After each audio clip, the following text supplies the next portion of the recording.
Hello and welcome to this segment of psychoeducation. My name is Judith Epereje, a marriage and family therapist in training, and today I will be taking you through attachment theory. So let's get started.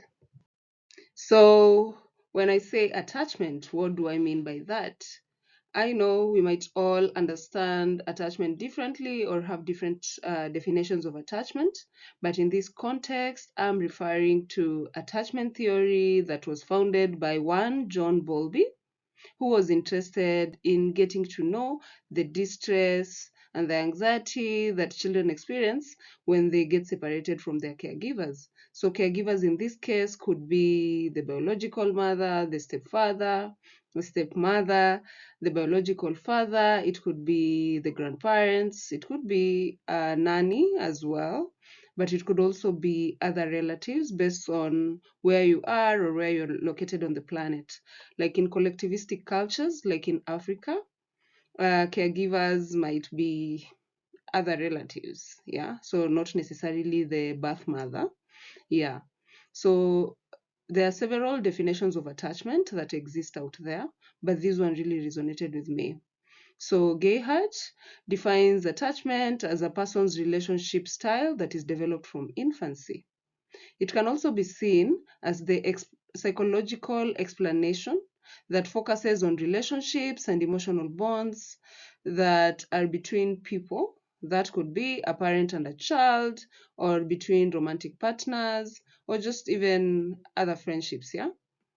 So this attachment that I'm referring to should be differentiated from the attachment that has been defined by in the Buddhist literature.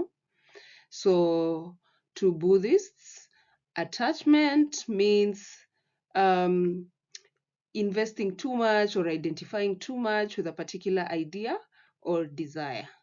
Yeah, so this is quite different from the attachment that we are referring to in this case. So attachment theory suggests that children are born with this innate drive to form bonds with their caregivers, and that these bonds that they form earlier on in life have an enduring effect as they navigate the rest of their life. According to Bowlby, it is attachment that keeps a child closer to the mother or the caregiver, which then increases the child's chances of survival. He sees attachment as a process or a result of evolution. We, however, have different views from different researchers, different psychologists, especially the early researchers. So, like Sigmund Freud, who's popular for some Freudian terms like ego, id, you know, yeah. So Freud was a psychoanalyst who believed that infants only get attached to the source of their pleasure. So according to Freud, attachment starts at the oral stage. So the oral stage is where the child gets a lot of pleasure through the mouth.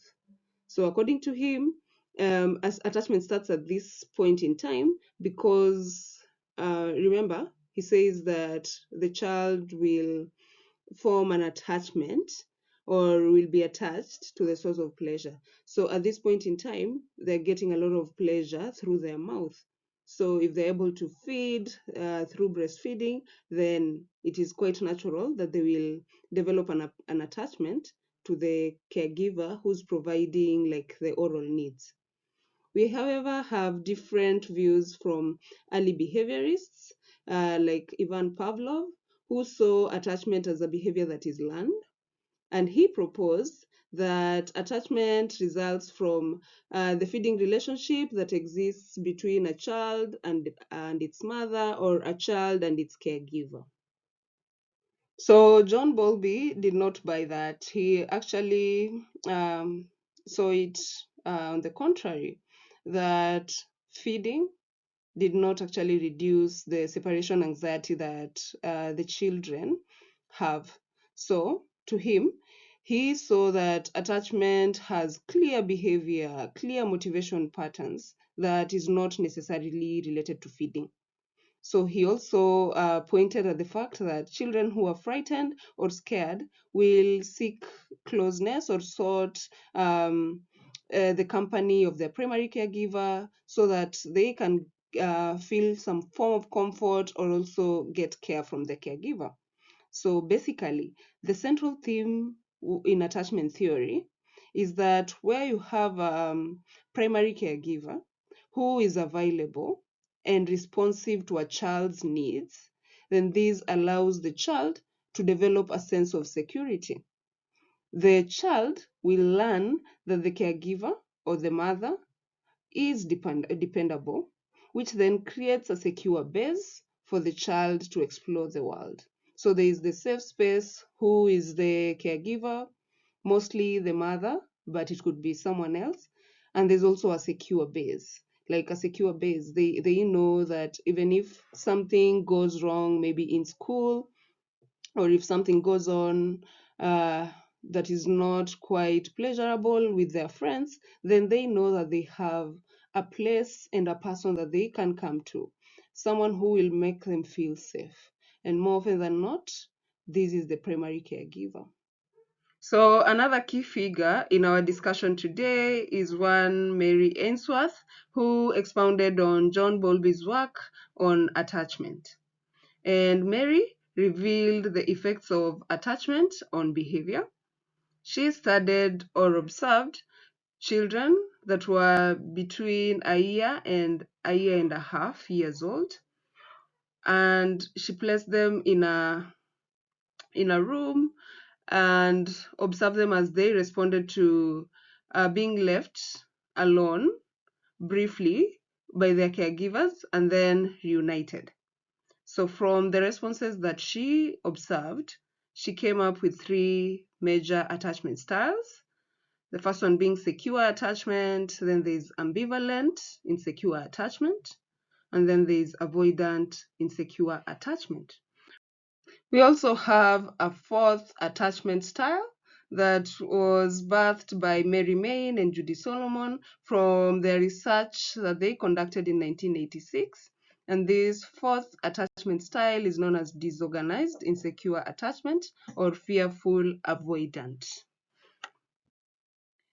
As we move on, I think it is very critical for us to look at an interesting study done by Harlow on maternal deprivation. So this study was conducted between the 1950s and 1960s to look at the early bonds that children form with their caregivers, how it comes up, and its effect on behavior and human functioning. So in one version of the experiment, newborn monkeys were separated from their birth mothers and then placed in cages to be reared by surrogates. So these cages had 2 wire monkey mothers. One had a feeding bottle and the other one had a soft terry cloth. So some interesting observations that were made from this study by Harlow was that the rhesus monkeys would actually go for food from the wire monkey mother that had the feeding bottles, but then would spend majority of their time with the mother that had the soft cloth.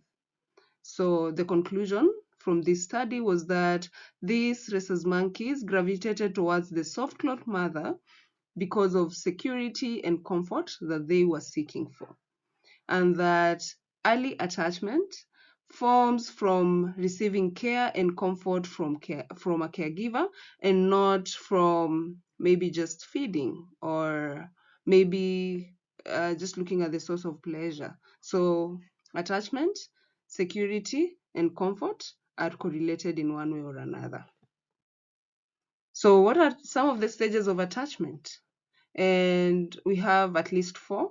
So there is the pre-attachment stage that is between birth and 3 months old. The children in this stage do not show attachment to a specific caregiver, but they develop behavior that attracts their caregiver's attention, which could be crying, fussing, yeah. So the baby's positive response is what will encourage the caregiver to remain close to the baby. So if maybe the baby is fussing a lot or crying a lot, you might find that some caregivers would want to distance themselves from that. Yeah. And then the second stage of attachment is indiscriminate attachment that occurs between 6 weeks and 7 months old. Children in this stage show preference for their primary and secondary caregivers. They have a certain trust that their caregivers will respond to their needs, and they are able to distinguish between familiar and unfamiliar faces. They will definitely respond more positively to the primary caregiver, even though they're able to distinguish the different people that interact with them in terms of caregiving. Then we move to discriminate attachment that occurs between 7 to 11 months. Children in this stage show a strong preference and attachment to one specific figure, who is usually mostly the mother. They will protest separation from the mother or the primary caregiver. So you will notice a lot of separation anxiety around this age. And they will also display stranger anxiety or anxiety around strangers. Yeah. Okay. So the last stage is multiple attachments or formation of reciprocal relationships, which occurs after 9 months of age. At this point in time, the children are forming strong emotional bonds to other caregivers. So apart from the mother, they're able to form attachments or strong bonds with their siblings, the father, the grandparents, relatives, nannies, or even other caregivers as it might apply to your culture. There are two key factors that have been seen to influence how attachment is formed.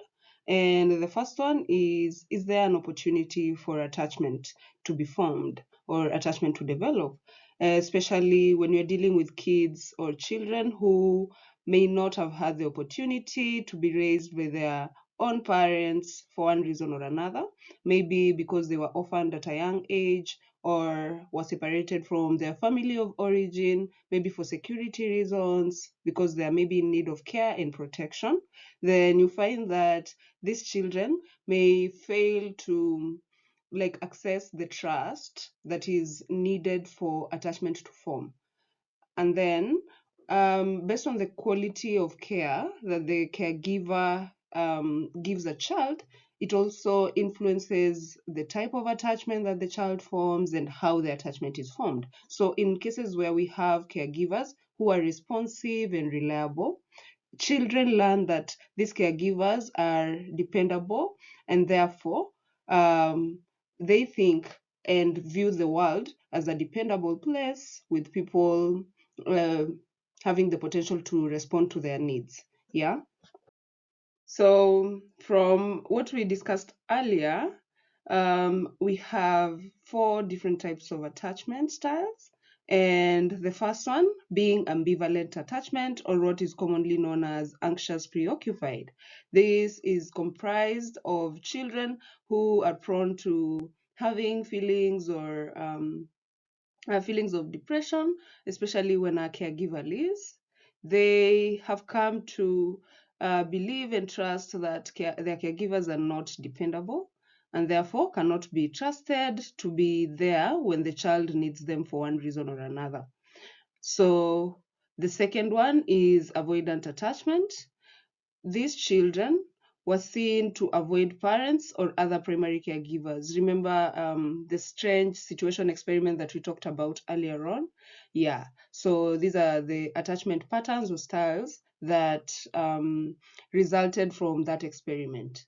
So these children showed no preference between a stranger and their caregiver, and avoidant attachment has been said to mostly result from having neglectful caregivers or those who are abusive to the child.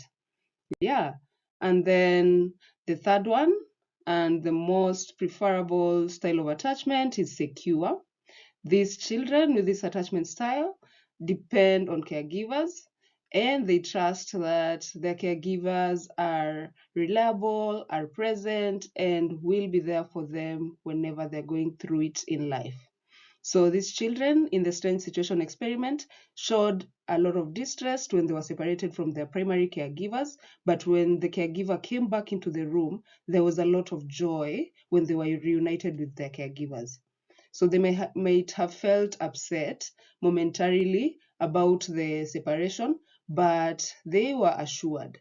They had the trust in their caregiver to know that the caregiver would come back for them, or the caregiver would come back to them. So they were comfortable in seeking reassurance from their primary caregivers when they were scared or confronted by fear. The last attachment style or pattern is known as disorganized attachment, which is a mixture of anxious and avoidant attachment patterns, in one person. So these children display a mix of disorientation as well as disinhibition. They may actively resist a parent, and they lack a clear attachment pattern. So there are times where you'll see a lot of anxiety, and there are times where you'll see a lot of avoidance patterns with these individuals. Yeah. So this type of attachment style is linked to the caregiver being inconsistent in their behavior, in their interaction, in their parenting with the child. So for these children, the parent or the primary caregiver is both a source of comfort or pleasure as well as a source of fear. So based on what we know so far about attachment, what are some of the effects of attachment patterns that are formed earlier on in life? So it has been found that when a child fails to develop secure attachment patterns when they are young, it negatively impacts their life, how they behave, how they feel in relationships, mostly across the lifespan. So, securely attached children were seen to have a stronger sense of self esteem or a stronger sense of self worth. They were seen to grow into self reliant adults, or, yeah, and then they showed more independence and seemed to perform better in schools as compared to those with insecure attachment patterns. They were also seen to be successful both in social interactions and in their romantic relationships. And they also tend to experience less mental health problems such as anxiety and depression as compared to those with insecure attachment patterns. So the children who were seen to mostly display problems related to attachment were diagnosed with post-traumatic stress disorders, while others were diagnosed with oppositional defiant disorders, while others were diagnosed with conduct disorder. And these were linked to trauma in early childhood, parental neglect or caregiver neglect, as well as physical, emotional, or sexual abuse in childhood.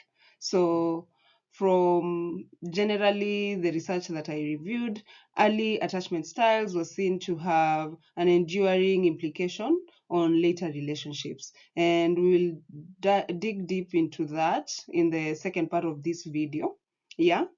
And it is important to note that not all attachment styles that someone displays in or presents with in their adult age um, might have come from infancy or something that happened in infancy. So something could happen even when the child has grown a little bit, which would then kind of just shift the attachment styles or attachment patterns. Yeah. So, do you think there is any connection or any relationship between attachment and mental health? Just based on what we've talked about up to this point. Okay, so basically, there is research has shown there is a connection between people's mental health and the attachment patterns that they formed in their childhood. So, as we have seen, children with problems related to attachment were diagnosed with some mental health disorders like PTSD or post-traumatic stress disorders. But there are also attachment disorders such as reactive attachment disorder, which results from the child failing to develop healthy bonds with their caregivers. And this is mostly because of early neglect or abuse in childhood. And you might find it most commonly in children who have had multiple caregivers, or children who've been moved from one environment to another. So they don't even like literally have time to form these attachments or even build trust that would eventually result in like secure attachment or even any insecure form of attachment, you know. So reactive attachment disorder, or RAD, has been seen to result from problems with managing emotions in childhood, as well as patterns of withdrawal from the primary caregivers. Yeah, and then you also have disinhibited social engagement disorder. It has been seen to mostly be a result of trauma in childhood, abandonment, early abuse. Remember, when we talk about abuse, it could be physical, sexual, emotional, yeah, in childhood, and then parental neglect as well. So these inhibited social engagement disorders affect the child's ability to form bonds with others. So you might actually see kids with disinhibited social engagement disorder being too friendly to strangers. Like they meet a stranger for the first time, they don't know this person. And more often than not, even the parent doesn't really know this person, but maybe the child will run into that stranger and hug them, like display a lot of familiarity around that stranger in a distorted way, especially if their developmental age does not allow, or based on their developmental age, they're not at a place where uh, they are forming relationships with adults, you know. But you find that your 2 year old, your 4 year old is like too friendly with strangers, very touchy with people, and you're like, there's a lot of familiarity here. So sometimes it could point to an attachment disorder, which could be disinhibited social engagement disorder. But please do not self-diagnose your child. That's why we have therapists, that's why we have clinicians who can do that job for you. So please note that this was just a basic introduction into attachment theory. And I decided to do 2 videos for this one so that we can have a basic understanding and then like maybe move into the more complex part of it. So the second video of this month will be the part 2 of attachment. I hope to see you back here. Thank you so much for your support so far. Feel free to subscribe. You will have a chance to get all the slides. Once you subscribe, you get all the slides.